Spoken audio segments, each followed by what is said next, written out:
I find peace within. So that object is the mountain. Mountain as an object or no object has a property of peace and happiness. You have to be aware of that also.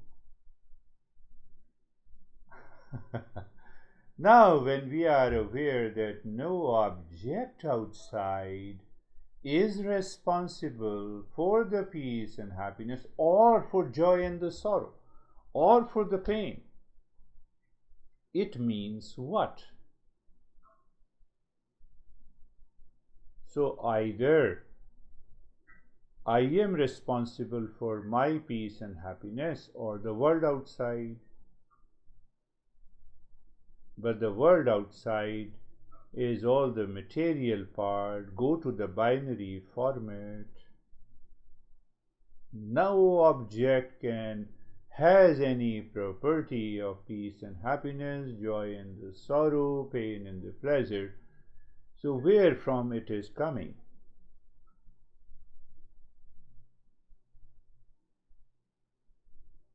It is coming from within. So then we inquire, is it coming from the mind? Because my seeing the mountain gives me peace and happiness. Is it possible I don't like the mountain? Can the mountain give me peace and happiness? I hate you to be in love with you, not possible. So it means that definitely the mind has created a liking for a mountain, and then it superimposes that it gives me the peace and happiness. One thing. Second thing, can the mind be the source of happiness? Then I would never be upset. Now see, you know what is happening, my friend, that we understand the principles. It is clear. But what is lacking? Just before the previous session, the women said, you see that I was almost in that state of the peace, and the moment I return, I become the same person again, because you do not internalize that knowledge. You understand it.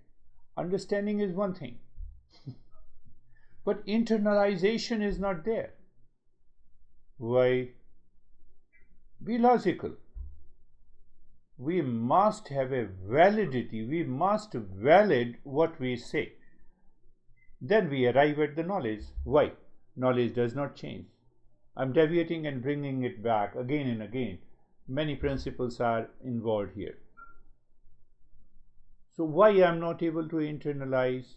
What prevents me to, what forces me to return to the same state again? It is my mind. Mind with the impurity. That is what we say, the impurity is ignorance, distraction.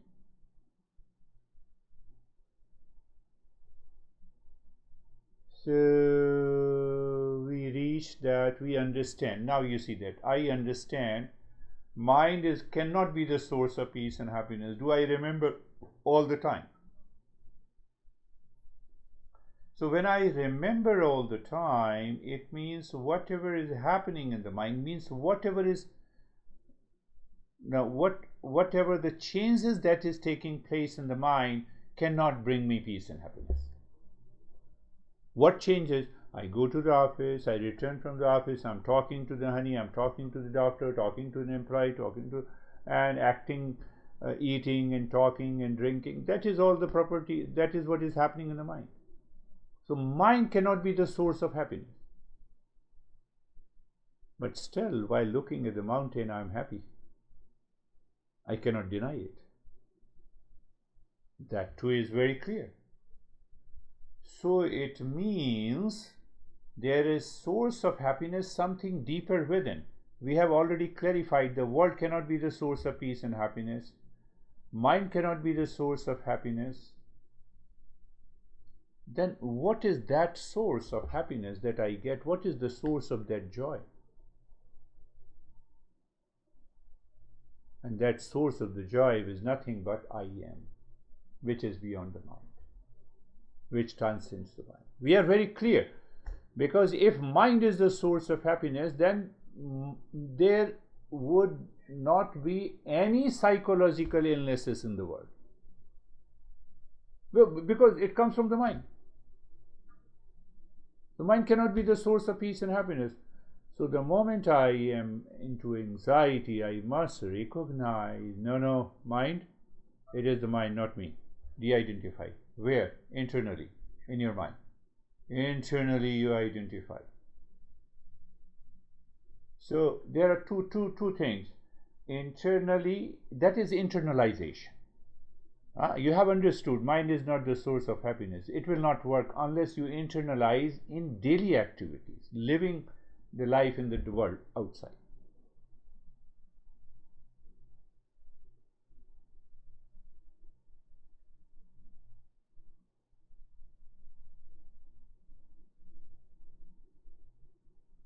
So any experience coming into the mind has nothing to do with the source of peace and happiness. It is beyond mind. Means what?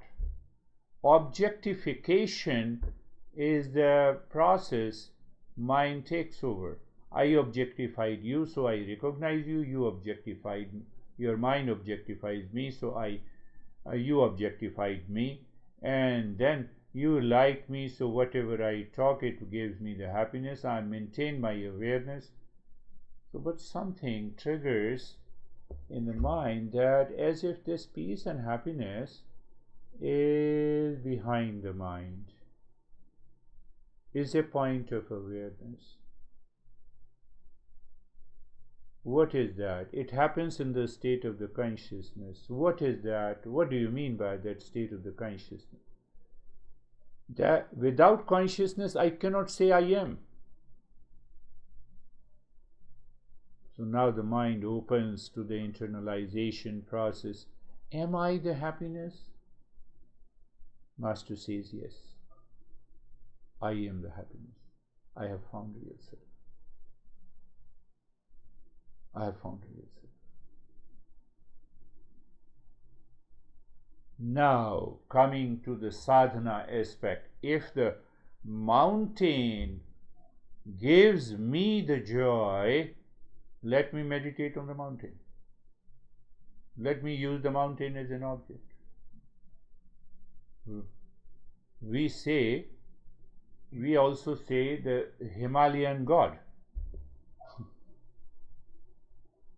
We have turned anything and everything, any object and every object, as a tool to reach to that state of the consciousness. I need not to be attached, and I need not to feel that I am crazy if I meditate on, meditate on the mountain, meditate on an ocean, meditate on Shiva, meditate on Krishna.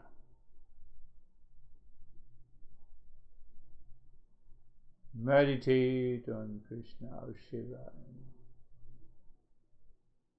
What is that meditation? You are moving the mind on the right side of your heart, without any preference of the likes and dislikes. Now you change your liking from attachment or detachment to I love for the sake of love. I like for the sake of like.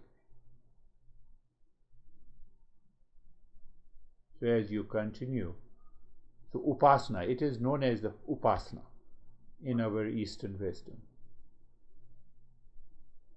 Upasana, or you can say bhakti.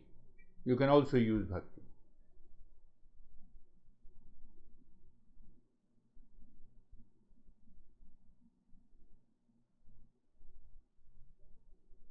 Whatever we like, first become aware, and then you change that liking into an aspect of meditation. So what is going to happen, the more and more your natural focus is on that object, your mind will be purified, because mind will exclude the rest of the thoughts. During the day, you are in your office and you get upset and you remember the mountain, you are in peace. So you exclude it.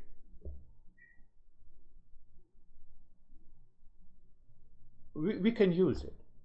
So at the level of, you are a higher seeker, so we should use it. Instantly you become aware. And there is no point. Don't worry whether you should be aware that you are using an object of Shiva or Krishna or the mountain as an ocean to raise your awareness and to get emotionally attached if it is Shiva and Krishna. I'm attached to my honey, it is purely an attachment, unless the mind is very clear. This guy who divorced and remarried, and then he says, you see that, I am in a state of dispassion. What should I, but it is she, she needs that sexual gratification. So you are concerned about her sexual gratification. Otherwise, you are a seeker. What the heck you're talking to me? So it means, how many millions of the women demands that?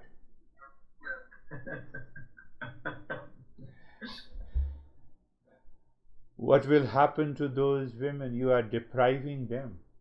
Don't tell me this. You are attracted because you have an element of that sensuality. Your mind triggers you. It causes that trigger. That is why you are going for it. That is not becoming a seeker. Don't tell me. So can any object outside trigger you for a joy and a pleasure? If it triggers you for a joy and pleasure, you are already caught in ignorance. No object has a property of that gratification. No object. So what happens to me? It is impulsive. Why it is impulsive? So impulsive mind takes over the intellect. It prevents you to make a choice.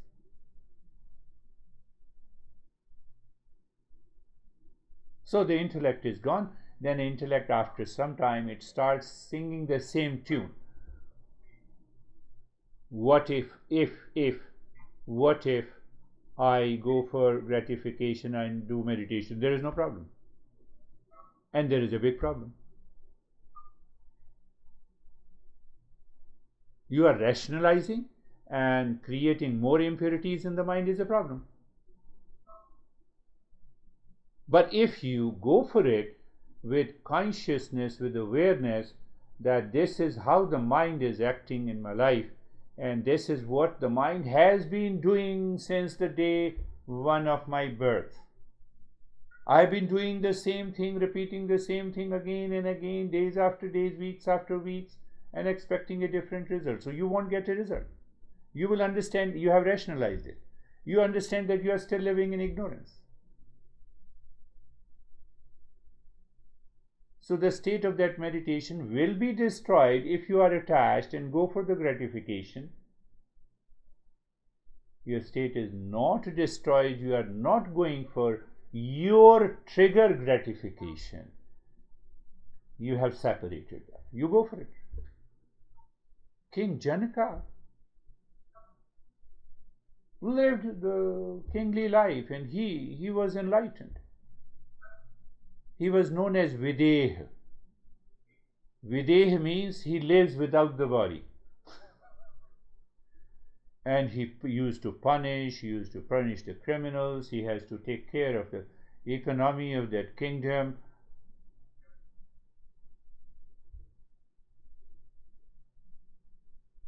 So, outer behavior does not tell me whether I am a meditator or a seeker or not. See, it is my inner mental state that tells me. 10 top enlightened people were invited in the kingdom of the Janaka. And there was a debate, half of which said that, how can you say the Janaka is enlightened? He is living the material life. He is doing everything that a businessman or a person with an authority does. He punishes criminals, but he takes care of the citizen. But where is the enlightenment? It is inside. So I would say perhaps Yajnavalkya. Yajnavalkya knows that, and Ashtavakra knows that he has already reached to the highest state. So all these 10 monks have brought a small bag with their 2 pairs of clothes and a towel and basic necessities, and they were given the best room in the king palace.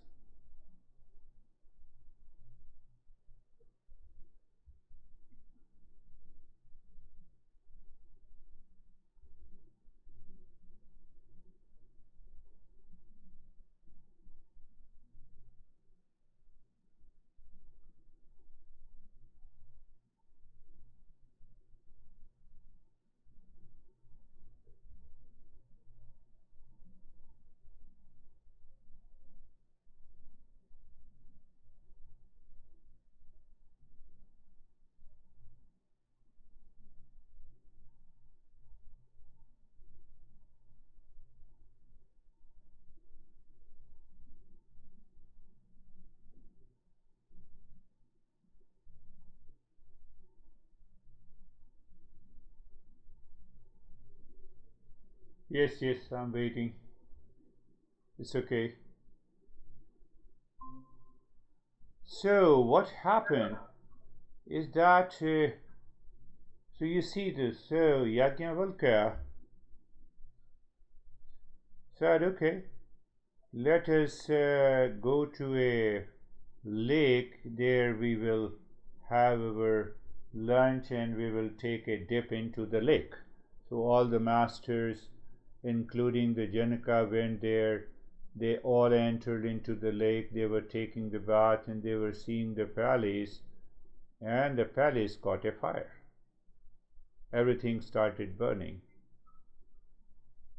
Janaka kept taking a bath in that lake, and all the monks rushed out of the lake and they were running towards the palace to save their bag.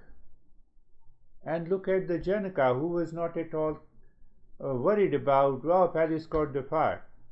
The guards came and they said, okay, then take care of it. You are in charge of it. Finished. He said, no, let me continue to take bath. And there the Yajnavalkya said, that is the difference between you and the Janaka. Now what that story means, its story means that the mind has taken over the intellect. I am attached to a small bag. Janaka was not attached to the entire palace.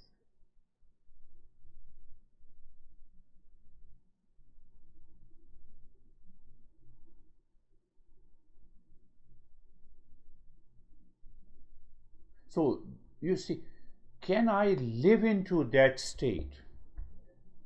Now apply this story in our day-to-day life. Your honey gets upset, check your mind. Mind should not be upset. Let the entire world get upset. I am not going to move from my being in peace. Hold on that peace with you. My honey gets upset. Thank you very much. You are teaching me how to live in endurance. When you calm down, then I'll talk to you. I'm ready. I'm living a family life. It's okay. But unless you calm down, we will talk in calmness and peace. That is the precondition. No other condition is there.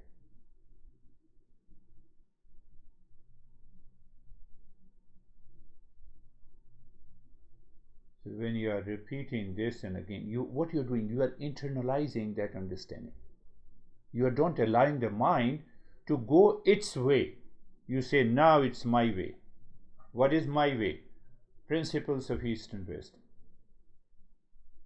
You stuck to that. You stick to no, no way. I'm not going. I have repeated many a times. I wake up in the morning, recognize that calmness and the peace in you. And every 99% of the people, barring few crazy people, they sleep in stress, they wake up in stress, they work in stress. Leave that. They are not in the category of seekers. But majority, even who are not seekers, they find the calmness and the peace in the morning when they wake up. So you just do nothing. You sit there and you internalize. This is the experience of the calmness and the peace in me. I feel relaxed.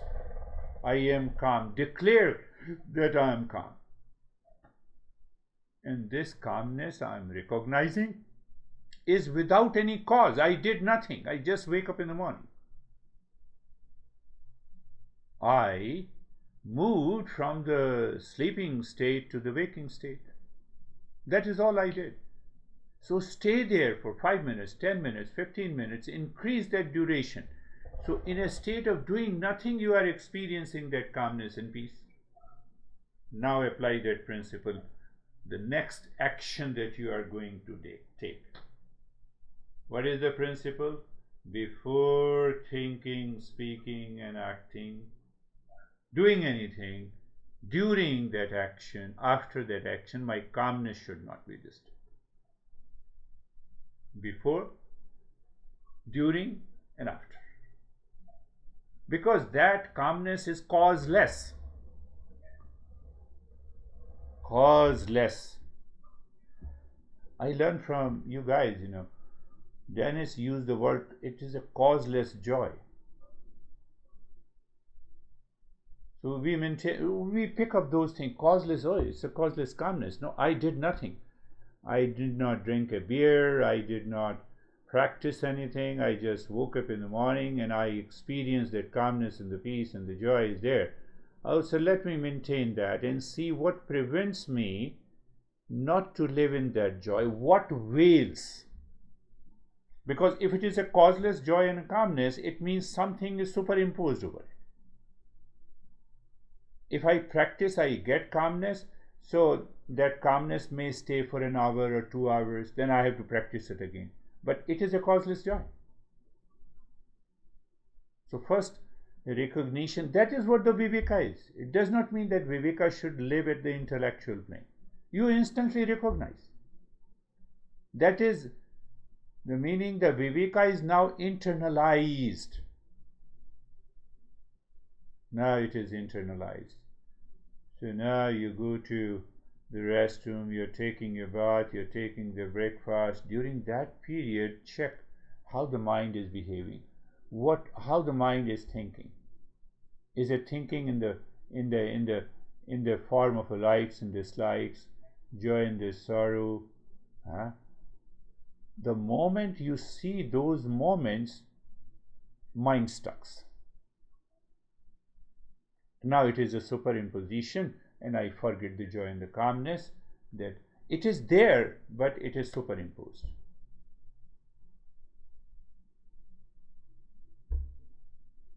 This is what Buddha says the world is suffering. Why he says? Now see. Now I'm summarizing the entire, you pointed out the right thing. So now see how it veils and superimposes, and why the Buddha says the world is suffering. Why? What I have to do with the world? I have to take action. I have to live in this world. But why I have to take an action? Ask yourself. I have to take action only because I feel a sense of incompleteness in me. And that sense of incompleteness comes from the likes and dislikes. So my effort is to continue to follow what I like, to realize what I like, and also make an effort to leave, to drop, to destroy what I dislike. So I'm engaged in karma. Karma, result of the karma is always incomplete. Today I earned 5 million. Oh, let me start another project to earn 10 million. I fought with the money, I fought with the honey.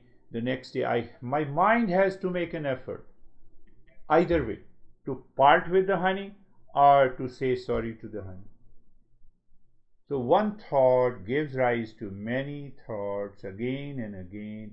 That is how I continue to live in this world until death. I'm lying on the intensive care unit and my mind is thinking, what is the next action I should do? Let me will. It does not belong to you after the death. Let it happen, whatever happens to. Yes, you can use it. Okay, you have 5 kids. Okay, let us create a will and divide into 5 so that let me live. Or you should have done it before.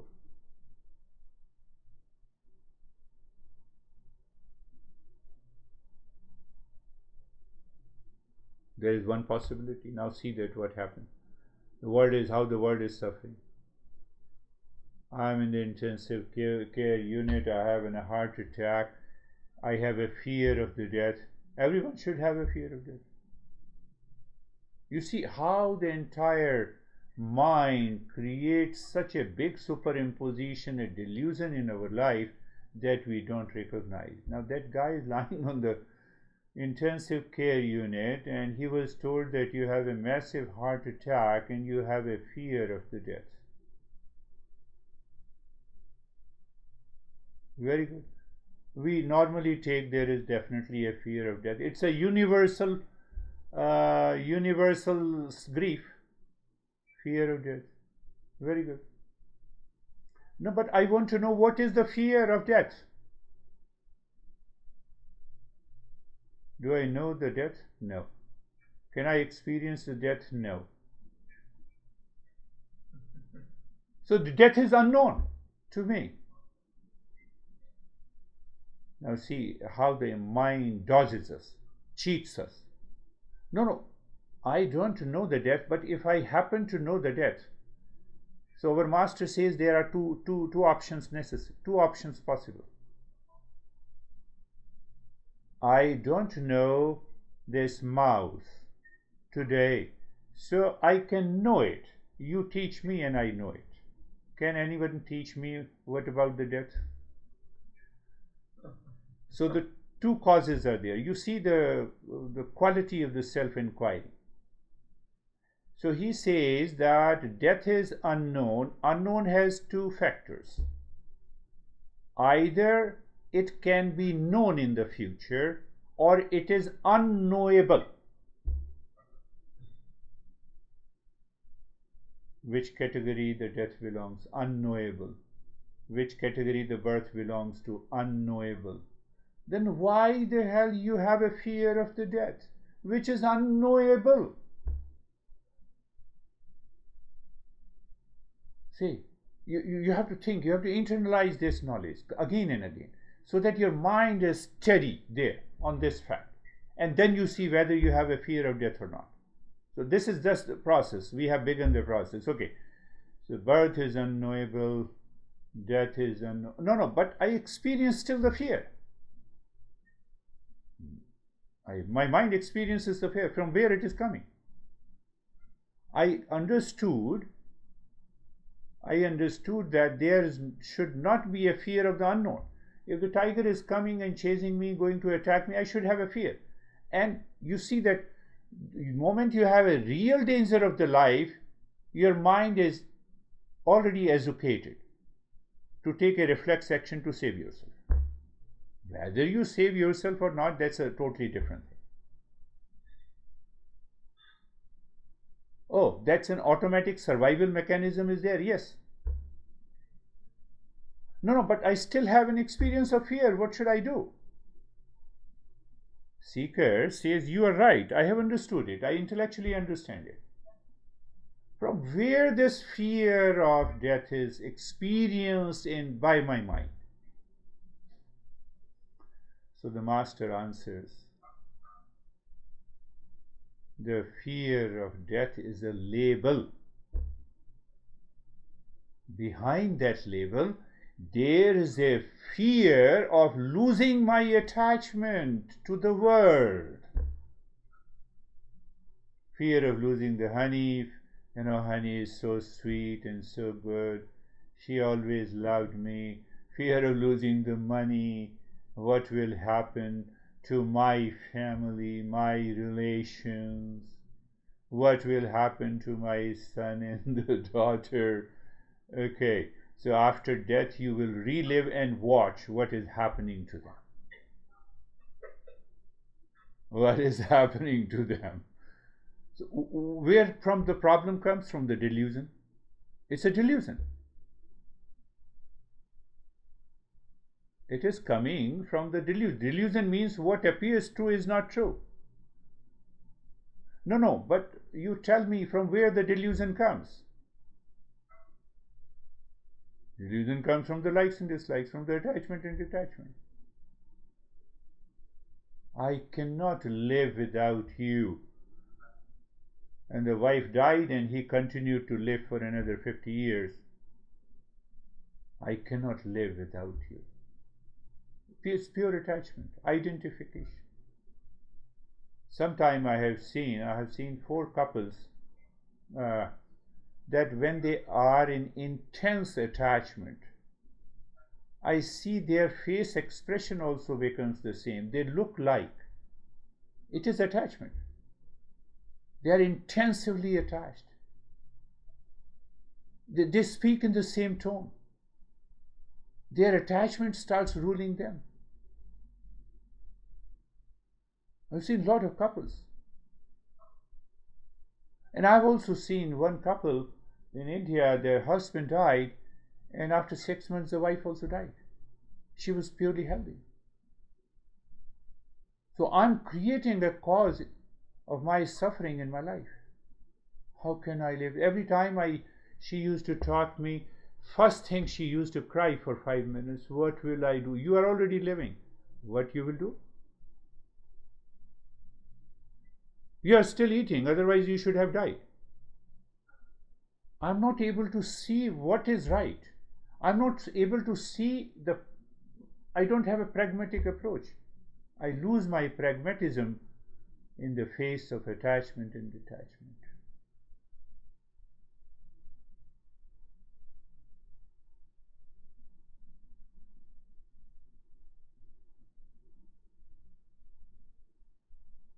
Going back again, you see now, the moment my mind says I'm scared of the death, I'm scared of the disease.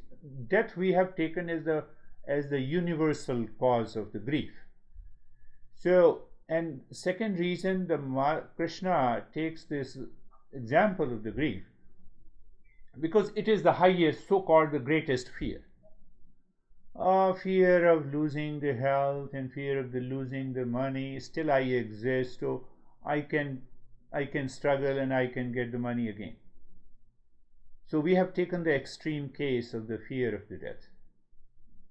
So ultimately now find out, now generalize it. I am into anxiety, it is the fear of losing something. I am into stress, it's the fear of losing. Vasana takes over me, it's a fear of losing something. Find out, you give me any example. Any example, starting from sickness in the body, to losing money, to losing business, to losing relationship. Find out. It's all a fear. This is my personal fear caused by the ignorance. I'm not able to understand. Money is everything. So I have one student whom I taught for a couple of years. They belong to a particular community. and that community in India they are always sit on the money. They do not spend even. You know, the miser always sits on the money. They don't want to spend it. They don't want to spare it. How much money? 1 million. Now 2 million, 3 million. How I am living? Only living with the 2 pairs of clothes. I am even living less than a beggar.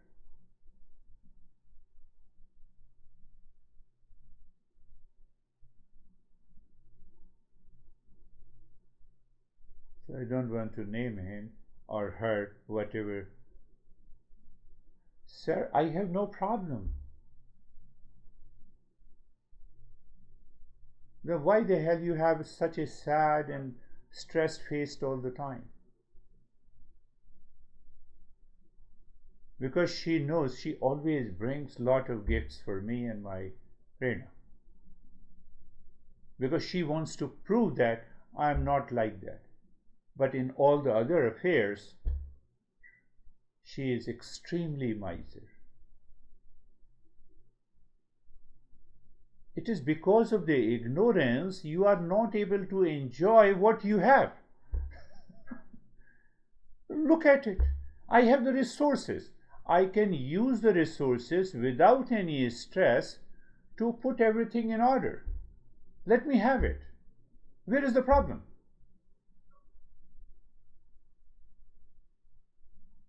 She came to States. They came to the States and he brought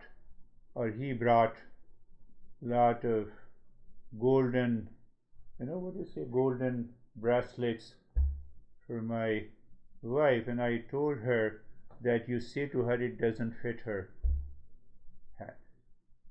Return it. We don't need it.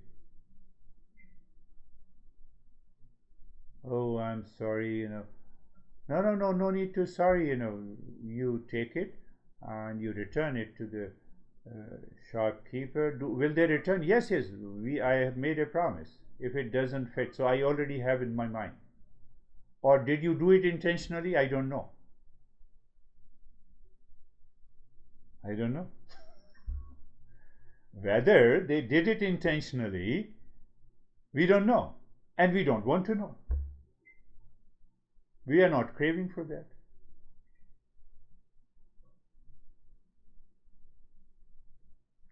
So when the mind has certain fears, it is because of the vasana, it is because of the samsara.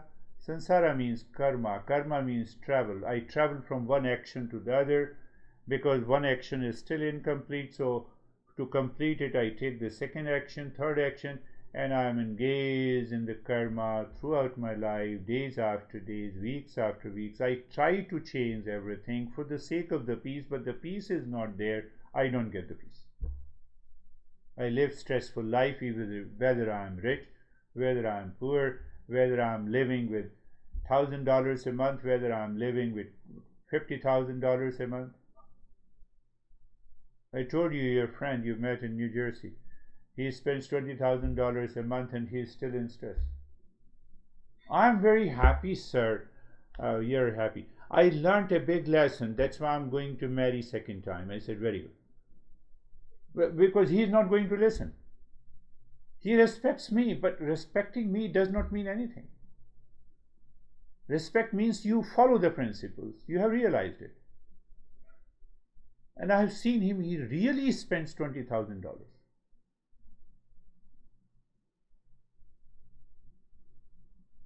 Then he lost his business. Then he got another. Now he was bankrupt, and then again, he anyhow. I don't know how he managed it, and he managed it credit, and he bought another house. Now he's living alone. No, I started living alone. Now I find that I'm very happy living alone.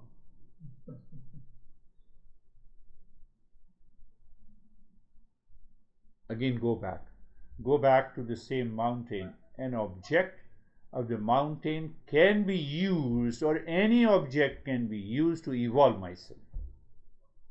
or any object or many objects are used for my attachment, for my ignorance, for the sake of the pleasure. So this is what he is doing.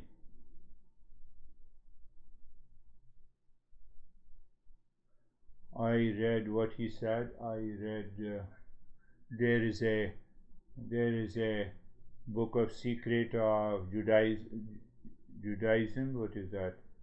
I forget that. I remember that. So I have read that book, and book says this, and I have started implementing. I'm now feeling that I am happy with. Don't you feel a sense of loneliness as you have been living alone for so many months and now? No, yes, I feel that, then I have a spiritual tea. I take a spiritual tea. He's so intelligent. You already know he's very intelligent. He's very wise. Is this your wisdom? You take a spiritual tea to kill your loneliness?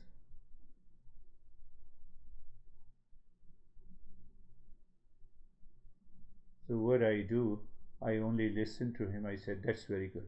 You take a spiritual. Oh, do you want acharya? He uses the word acharya. I say, okay, if you like, you can send me. Otherwise, I don't need it. And I only say in the end that the peace and happiness are within you. I know it. You have repeated 100 of times. I know it. Acharya, that is why I am in peace. I am rationalizing. I am not internalizing the knowledge. We know it, but what should we do?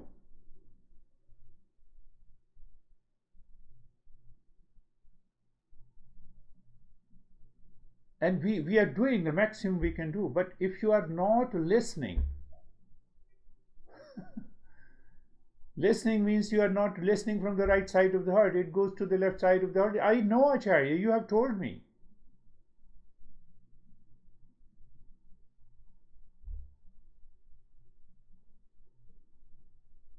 You see, we have discussed this. Krishna says, that is why the Krishna says, million people, 1 million people listen to this. Out of one becomes really interested. And 1 million interested people, only one becomes the seeker. Out of 1 million seeker, one follows the path. Out of 1 million who follows the path, one person succeeds. So it all depends on the mind. Nothing else, mind.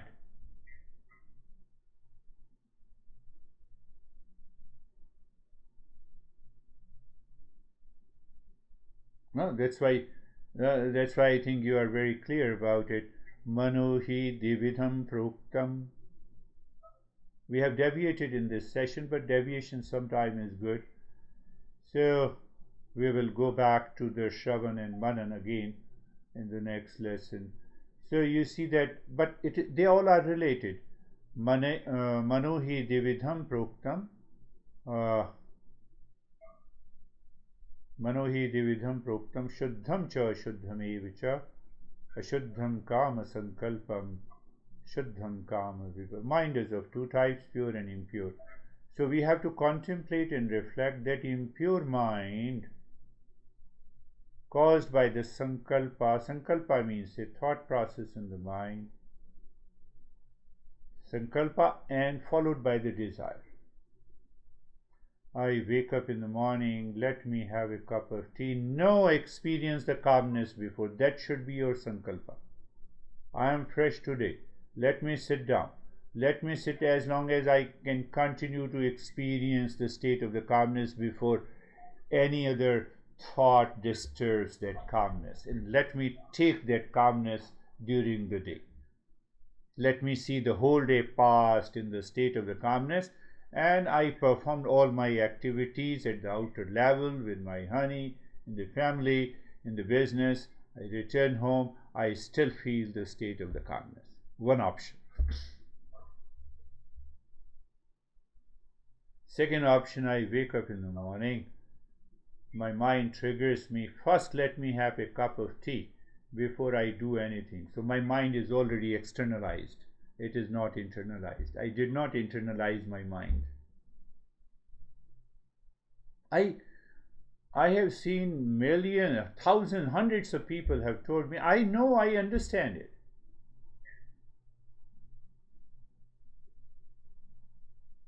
This woman also in New Jersey, very serious, big face with wide-eyed open. Every time she opened her eyes, she is an immigrant from Russia. She earned a lot of money, and she has almost a white house, big palace, 5 bedroom. I don't know what to do with the loneliness.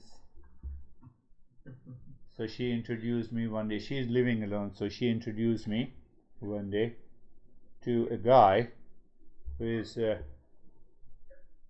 African American. He's my friend, you know. He takes care of my basic necessities. I said, I know it. I understood that. He's a very good guy. And then I explained the principle. She said, I understand everything. I have read it. But how to change?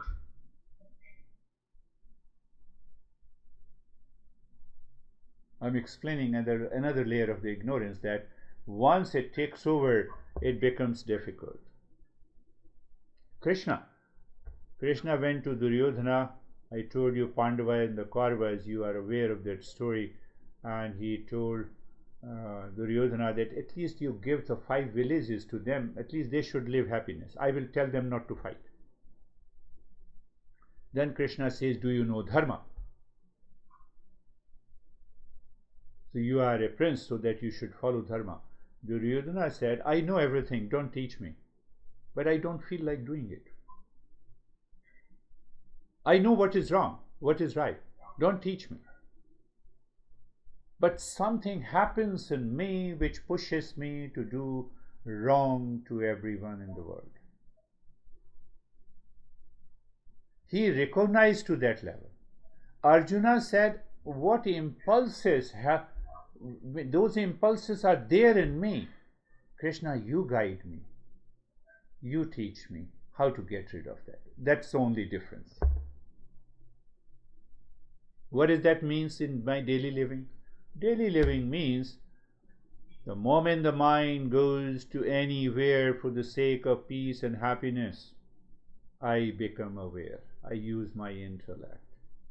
I change the direction of the mind with a firm conviction that nothing outside can give me peace and happiness. I'm not ready to do this. So she did a couple of sessions, and after that, yes, I'm leaving you. She told me that I'm leaving you with that, still the problem in my mind, how to translate these principles into my real life. You are living at the height of the ignorance. You are educated, you are trained. So what happens? Now see what happens here. We should understand this also. Because I know my all basic pleasures can be purchased. I am a successful person. I have lot of money. So I did not get the money at the time of the birth, but I earned that money. So when I have lot of the money, everyone around you recognizes you. You see that how successful you are. What happens? You build your ego. That ego prevents you to become a seeker. You make them understand. She should have continued. Who knows? She should have changed. But her big ego said, this is the time I should leave you. because you are not giving me an answer how to translate. Again, go back to the same mountain, it is the same problem. I objectified my life completely. I have a big house, so I have a big ego. I have a lot of money, so I can hire anyone as my friend. What is happening in relationship, I don't know. To whom you are deceiving? She told me that she has undergone 3 divorces. That's why you have to hire a servant to follow you in the disguise of being a friend.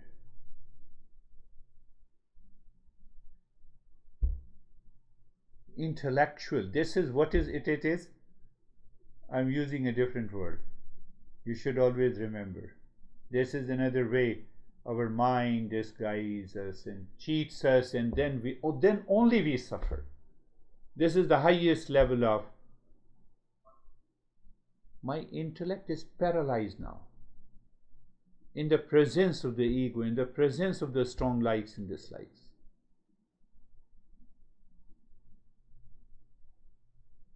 An intellectual paralysis results into intellectual fantasy. Look at this, these guys are meditating, crazy people. Look at those people, they could not earn that much which I have earned. Their mind is constantly wandering into that. How they can achieve? It's an intellectual fantasy. You only come to me because I pay you. That is why you are teaching me. Are you ready to learn? I can teach you without money.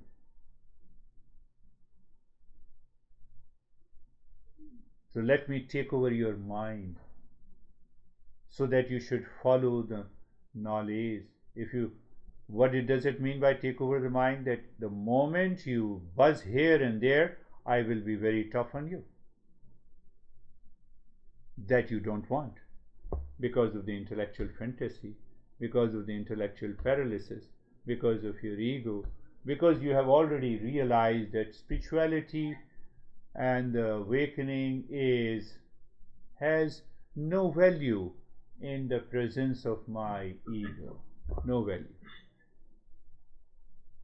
And you don't realize it is the same consciousness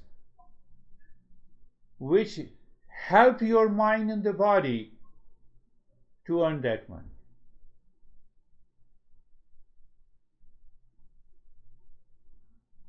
We enjoy meeting and guiding and talking about these principles to all kinds of people. Now see, this guy, he is our good friend. You already met him. But he lives in his own world.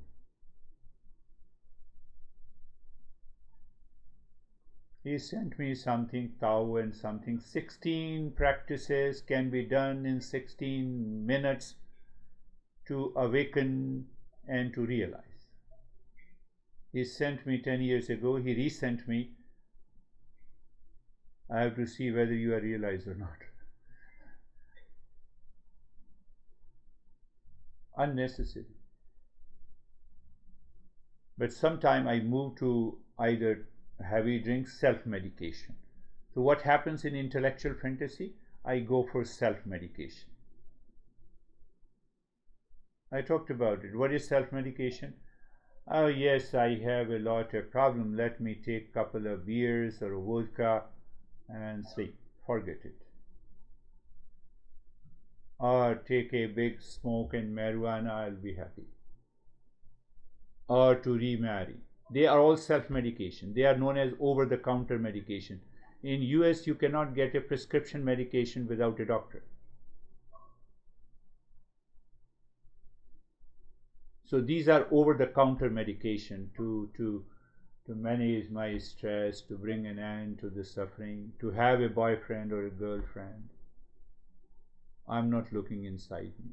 I'm always looking outside.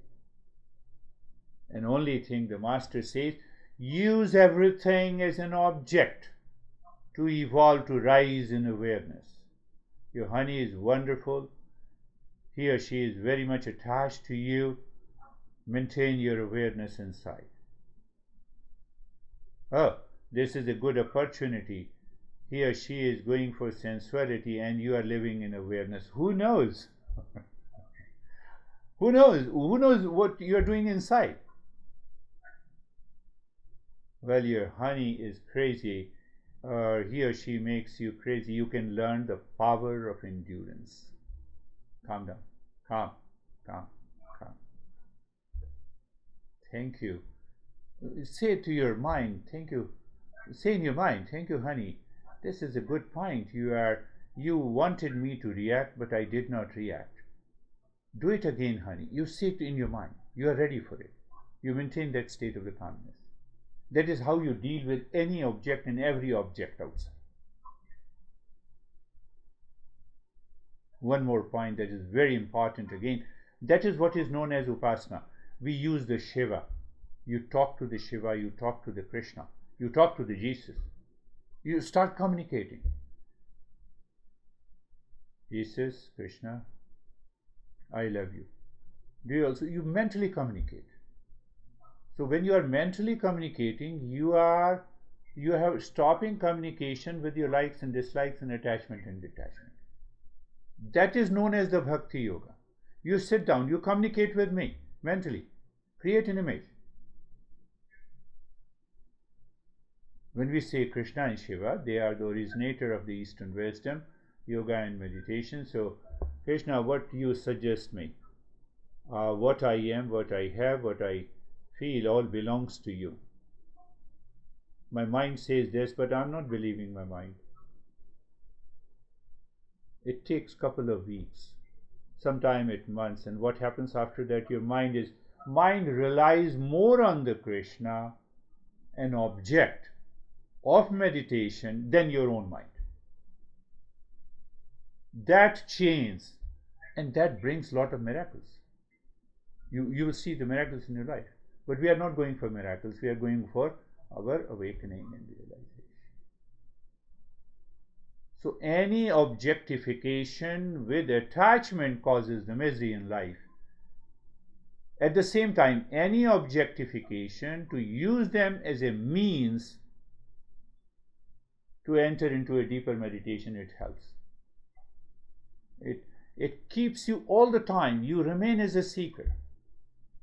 Recently I have certain challenges, so I started communicating with, this challenge belongs to you. You have to see it, you have to find out. So gradually what happens, your intuitive mind opens up and it helps you to